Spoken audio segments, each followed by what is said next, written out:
On the night of April 19th, Cameron Douglas became a poor victim of a hit-and-run accident. Miss Douglas was riding her bike from west to east on the corner of Skyline and Grand Avenue when a 1960s Bueller came speeding through the intersection, hitting her and forcing her off of her bike. This 1960s Bueller didn't stop and it didn't pull over. In fact, it raced home. This Bueller belonged to the Vega family. Now, while Mr. and Mrs. Vega were away, their daughter, Adrienne Vega, was put in charge of taking care of the car. Tracing Miss Vega's steps back on the night of April 19th, she was at her high school's swim meet. She spoke to a scout there from the University of Los Angeles, and she received a business card. She was ecstatic. In fact, she claims that she was too excited to drive her car home that night, even though her house was a few miles away. So instead, she entrusts Tony DeLuca, a foreign exchange student that she's known for about a year, who doesn't even have a California driver's license, with the responsibility of driving her father's prized 1960s Bueller home on a dark night on a very windy road. Now, no one else has ever driven this Bueller before, not even Aubrey Fox. Aubrey Fox, who's known the defendant her whole life.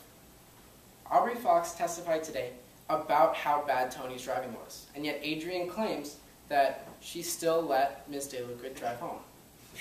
Now, even if we listen to what Ms. Vega had to say, and we assume that she was correct in saying that Ms. DeLuca drove home, she came forth today and testified to a few things that just don't seem correct. For instance, she said that on the drive home, Ms. DeLuca had hit something. But at no time did Ms. Vega tell her to pull the car over. In fact, they kept going, and she claims it was because she didn't have her cell phone on her. Now, when they pulled the car over, Ms. Vega claims that she knew that they had hit something. There was not a doubt in her mind. But she doesn't check the car for damage. She doesn't drive back to the scene. She doesn't call the police. Instead, she continues to drive home. After Ms. Vega arrives home, she sees that there is damage to the front of her car. And of course, one would immediately think that she would call the police, or at the very least go back to the scene to see if in fact that she had hit anything. But she did not. She did not call the police. She did not go back to the scene of the crime.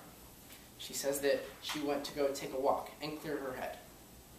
Now, on this walk, she says that she lost her keys, and coming back, she spoke with Officer Wright.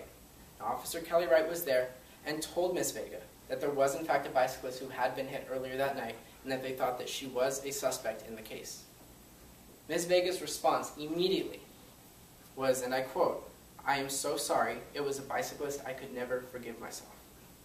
Ms. Vega came forth to the stand today and testified that the reason why she said that statement was because she felt guilty for hitting someone with her car.